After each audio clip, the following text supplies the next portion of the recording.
University of the East. He actually started his collegiate career with the JRU Heavy Bombers before transferring to UE. And here's Diamond Simpson, who had 7 points in the opening quarter. If you do not count the rebounds of Chris Daniels, Simpson has absolutely outplayed the Ginebra import. Oh, without a doubt. Simpson with 7 points. Daniels has not even scored a single point in this game. But look at this lineup that Alaska has on the floor. Really, really a tall lineup with De La Cruz. You've got Joe Devans. You have Mark Borboran. And Cyrus Baguio's playing the point guard position. And he's rather tall in that position. Oh, nice block by Simpson. And a nice tap by Borboran. Now here comes Baguio in the open court. Baguio steps on the brakes outside Devans. Devans thought about it. Goes to De La Cruz instead. Lots of time to shoot para sa Alaska. They're up by 6. Here's Simpson against Meng. Devans. De La Cruz turns around. And he can't get the bounce. And there's a loose ball foul. It will go against. Could be go against Simpson. Alaska. Foul number 34, Diamond Simpson. Simpson. Personal first team foul for the Alaska That's 2 fouls now for Simpson.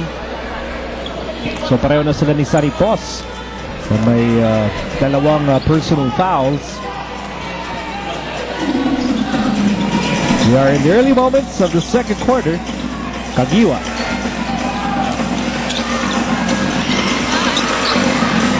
Oh, Menk got the loose ball, but he missed the layup. Now here's Baguio, the counter attack. De La Cruz. Devans spins. Great shot by Joe Devans. In one fluid motion, he got the ball and put it in. And how quickly Alaska now going to its offensive side. You know, it's a very different Alaska team that we're seeing here. Usually they play deliberate. They play all the way to the last second of the shot clock. Very patient, very deliberate. But now they're going for the quick baskets. Oh, 2 Ginebra players going for the same loose ball. And it actually leads to a turnover. And now let's turn it over to Magu Marjo. You know, Miko, over at Barangay Ginebra, Coach Chong Uichika tells us that while their defense was decent in the first 3 games, it is their offense that needs to be fluid once again to push this series to the limit. And just like before Game 3, he told the boys to just play on, get another game, and see what happens. Coach Jong believes every single player already knows what they're supposed to do. All they need to do is to make better decisions to get higher percentage shots and lessen turnovers, especially in the clutch. Miko? Well, Baguio just launched an air ball. And going back to Magu's report, it becomes a challenge, Kinito, to control your turnovers when you also have a chemistry issue to deal with. Oh, without a doubt. And here with Barangay Ginebra, so many players to play, Coach Joseph Uichika really doesn't know which players he needs to give minutes to, but you know that players need minutes to warm up. And that's one player who needs very little time to heat up. The Rocket.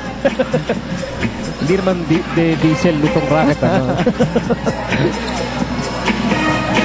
There's Simpson. Top pass intended for Borboran. And the ball will go to Ginebra with 9:02 remaining in the second quarter. Score natin 27-22. Mek will sit down and Chris Daniels returns to the floor. You know, kapansin-pansin that every time Ginebra plays that zone defense, Alaska has difficulty penetrating it. First of all, they're not able to get Simpson to post up and get his inside position. Nice block by Simpson on the driving Rudy Hatfield. Now here's Tenorio. Tenorio, ball fake, last minute pass. De La Cruz, a perfect 3-on-2 fast break for the Aces. Ito yung sinasabi natin. No? Alaska, a very different team here in game number 4 because they're running, they're looking to score at the quickest possible opportunity. A nice pass coming from L.A. Tenorio. That's what he does best, creating situations for his teammates to get the high percentage shots.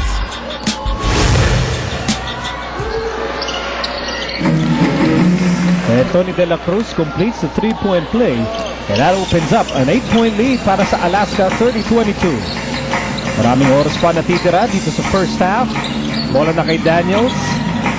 Inside Cortez. Cortez fakes. Got the bump. And the basket. Basket's good for Mike Cortez. Pushing foul number 10, Mark Borboran. Took a while before that ball decided to stay in. But a good pass coming from Chris Daniels. Give him credit when it's due. Here's the bump by Borboran. And then the ball taking its time. And finally, well, you saw that replay. Mike Cortez really beating Mark Borboran to the spot. And once you beat your man to the spot, you get a nice pass, anticipating where that pass is going to. You're gonna get a decent shot off. Reyno Lugnatan just checked in the ball game para sa Alaska. Hand off to Tenorio. Shot back down to 9. Tenorio runs inside and scores on the layup. Right, Tenorio so offensive-minded in this game. Looking to penetrate, looking to score layups.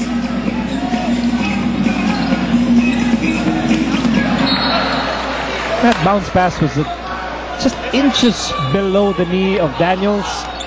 And Ginebra fortunate to be keeping the basketball here. They have 11 seconds to work with. Here's Helterbrand. Lipad si Tenorio, and they'll call an illegal pick against Chris Daniels. Chris Daniels, his second personal.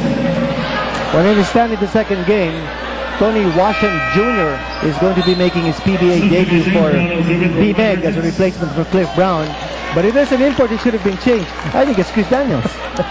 He doesn't deserve to be playing in this game. I like the fact, Kinito, that you're ready. Your right arm or your left arm is injured, and you're not pulling your punches.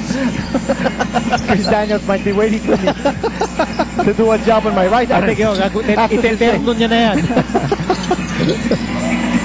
Daniels, at least he's getting a lot of rebounds here para sa Ginebra. He has 9 rebounds. Oh, he has to justify his presence somehow. Poor execution on the part of Barangay Ginebra. And they're going to call a foul on Tenorio and Daniels barking at each other here. And GC Intal telling his former teammate, LA, malaki yan. Daniels had a run-in with Diamond Simpson back in Game 3. Well, he's had a solid pick earlier on caught LA Tenorio. You'll see this piece of action once more. There's LA. Boom. He just blindside. He steamrollered him. LA says, why don't you pick on someone your own size? I'm the shortest man on the floor. If I'm not mistaken, when Chris Daniels was scored for the illegal pick, I think it might have been LA Tenorio was victimized. So actually, pangalawang beses na yun. Nakaramdam si Tenorio. Oh, yes. I might be another victim after this game. Number 50, Chris Daniels. That's his third personal, third team foul for the Gentiles. So third personal against Daniels. Warning on Chris Daniels for taunting. And there's a warning against Daniels and Tenorio for taunting.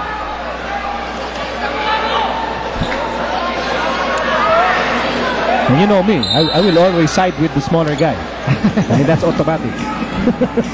I don't think you'll find too many people siding with Chris Daniels. Lugnatan to toss.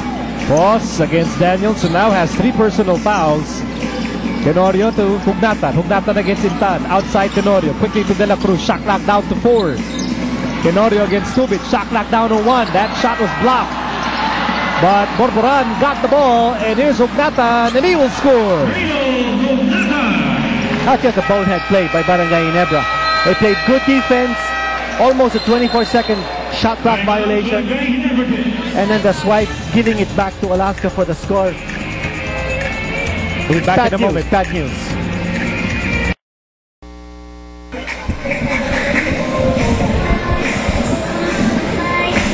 Sa kasalukuyan ng Alaska po, ang namamayani, they're up by 9 big points, 34-25. This is their biggest lead of the ball game, and LA has come to play. That's right. You take a look at what he's done so far in the eliminations in the quarterfinals. There's been a dip in his output, especially in game number 3 when he went 0 out of 8 from the floor. But in this game, LA Tenorio has been dominant. He's got 8 points so far. 1 out of 5 Alaska players to score here in the second period. And by the way, Ginebra only 2 players scoring in this period. Here's Meng powering his way inside. Villanueva's putback won't work. And that's last touch on Eric Meng. Well, things seem to be crumbling here for Barangay Ginebra. Chris Daniels is sitting on the bench once more. He's got 3 personal fouls. And Rico Villanueva, Eric Meng now taking care of business.